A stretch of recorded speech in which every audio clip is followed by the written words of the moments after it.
Assalamualaikum warahmatullahi wabarakatuh. Kami dari kelompok 10 akan membuat video tentang analisis perhitungan location frequency di kota dan kabupaten kawasan Bandung Raya pada tahun 2023. Nah, untuk anggotanya itu ada saya sendiri, Nova Rabani, terus yang kedua ada Cinder, Diantika, terus yang terakhir ada Alenur Sabrina.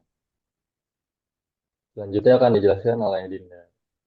Yang pertama itu adalah latar belakang. Bandung Raya sebagai kawasan metropolitan menunjukkan pertumbuhan ekonomi yang pesat namun tidak merata. Dengan konsentrasi aktivitas ekonomi dan infrastruktur yang terfokus di kota Bandung, sementara daerah sekitarnya seperti Cimahi, Kabupaten Bandung, Bandung Barat ini tertinggal. Ketimpangan ini menimbulkan dari daerah pinggiran terserap ke pusat kota, memperlebar kesenjangan antar wilayah.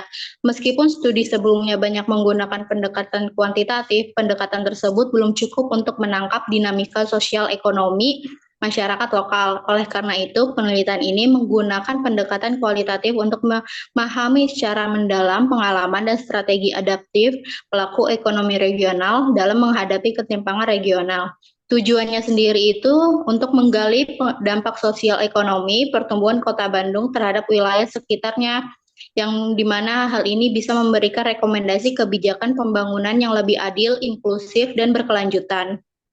Selanjutnya itu ada metode penelitian. Nah, kita pada penelitian kali ini kita menggunakan analisis location frequency atau LQ yang digunakan untuk menentukan sektor basis atau sektor unggulan suatu wilayah. Nah, jika nilai LQ-nya di atas satu, maka suatu sektor dianggap sebagai sektor basis yang berarti bahwa itu pelayannya melayani kebutuhan di luar daerah dan berkontribusi terhadap perekonomian regional. Sebaliknya, jika dinilai LQ-nya kurang dari satu, maka sektor tersebut dianggap sebagai non-basis yang hanya melayani kebutuhan internal. Nah, untuk rumus LQ itu ada SI, SIB, PreSIB, atau sektor pendapatan sektor satu dibagi pendapatan total sektor. Nah, yang kedua ada SIA atau SIA, yaitu SIA itu pendapatan sektor A di wilayah nasional dan SA-nya itu total pendapatan suatu total total pendapatan suatu sektor di wilayah nasional. Selanjutnya kita akan membahas hasil penelitian metode LQ di Kota Cimahi yang akan dijelaskan oleh Alia. Baik, selanjutnya hasil penelitian dengan menggunakan metode LQ di Kota Cimahi. Nah, dari hasil perhitungan LQ tahun 2023 itu menunjukkan bahwa Kota Cimahi memiliki 4 sektor basis, yaitu konstruksi, informasi dan komunikasi, jasa keuangan dan asuransi, serta jasa pendidikan, yang dimana sektor konstruksi ini menjadi sektor unggulan dengan nilai LQ tertinggi yang mencerminkan pesatnya pembangunan infrastruktur di wilayah ini.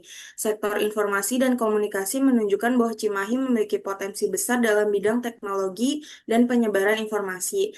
Dan sektor jasa keuangan dan asuransi berperan penting dalam menopang aktivitas ekonomi masyarakat. Sementara sektor jasa pendidikan mencerminkan peran strategis Cimahi sebagai kota dengan layanan pendidikan yang mampu menjangkau tidak hanya warga lokal, tetapi juga dari wilayah sekitar. Selanjutnya ada hasil penelitian metode LQ di Kota Bandung yang dijelaskan oleh Dinda. Oke, jadi di kota Bandung ini sendiri, kenapa pertambangan dan penggalian itu tidak punya hasil alki? Karena geografis kota Bandung ini tidak ada pertambangan dan penggalian. Sementara sektor basisnya itu ada pengadaan air dan pengelolaan sampah, perdagangan besar dan eceran, transportasi dan pegudangan, penyediaan akomodasi dan makan minum, informasi dan komunikasi, jasa keuangan dan asuransi, jasa perusahaan, administrasi pemerintah, jasa pendidikan, jasa kesehatan, dan jasa lainnya. Ke yang terakhir akan membahas metode penilaian LQ di Kabupaten Bandung. Nah, di Bandung ini terdapat 5 sektor yang menjadi sektor basis atau sektor unggulan dibandingkan dengan Provinsi Jawa Barat, yaitu ada sektor pertambangan dan penggalian, industri pengolahan, jasa keuangan dan akuntansi, jasa perusahaan, serta jasa pendidikan. Nah, sektor pengolahan menjadi yang paling dominan yang menandakan kekuatan Kabupaten Bandung dalam aktivitas manufaktur serta pendidikan yang juga tergolong basis menunjukkan peran strategis wilayah ini sebagai pusat pendidikan yang turut mendukung pentingnya kualitas sumber daya alam. Nah, sebaliknya, sebagian besar sektor lainnya itu masih tergolong berbasis, termasuk sektor vital seperti listrik dan gas, pengelolaan air, limbah, serta informasi dan komunikasi. Nah, nilai LQ ini yang rendah menunjukkan bahwa masing-masing masih bergantung pada wilayah lainnya, meskipun secara keseluruhan struktur PDRB Kabupaten Bandung setara dengan rata-rata provinsi. Nah, untuk hasil pembahasan ketiganya itu Kota Cimahi menunjukkan keunggulan pada konstruksi, informasi, dan jasa serta jasa peninggalan yang menjadi sektor basisnya. Kota Bandung yang memiliki ekonomi yang kuat di sektor jasa modern dengan basis utama seperti informasi dan komunikasi, perdagangan besar dan eceran, serta jasa keuangan dan asuransi. Nah, untuk Kabupaten Bandung yaitu sektor-sektor yang kuat itu seperti pertambangan, penggalian, industri pengolahan, jasa pendidikan, serta kesehatan dan kegiatan sosial lainnya. Selanjutnya, kesimpulan akan dibacakan oleh Alia. Jadi, kesimpulannya, berdasarkan hasil analisis LQ, dapat disimpulkan bahwa masing-masing wilayah di Bandung Raya memiliki keunggulan sektoral yang berbeda dan saling melengkapi. Di Kota Bandung, itu unggul di sektor jasa modern seperti informasi dan komunikasi, perdagangan, serta jasa keuangan yang menunjukkan karakter sebagai pusat pertumbuhan ekonomi berbasis jasa dan teknologi. Sementara itu, di Kota Cimahi menonjol di sektor konstruksi, informasi dan komunikasi, serta jasa pendidikan, mencerminkan peranannya sebagai kota penyangga yang mendukung infrastruktur dan layanan publik. Di sisi lain, Kabupaten Bandung memiliki kekuatan pada sektor pertambangan dan penggalian, industri pengolahan, jasa pendidikan, dan jasa kesehatan. Ini menegaskan perannya sebagai pusat produksi dan penyedia layanan dasar. Ketimpangan dan keunggulan yang berbeda ini menunjukkan pentingnya kolaborasi antar wilayah dalam merancang pembangunan ekonomi regional yang terintegrasi dan berkelanjutan. Selanjutnya ada saran untuk memperkuat pertumbuhan ekonomi regional. Setiap daerah di Bandung Raya sebaiknya mengoptimalkan sektor basis yang dimiliki dan meningkatkan daya saing sektor non-basis melalui inovasi, pelatihan tenaga kerja, dan peningkatan infrastruktur.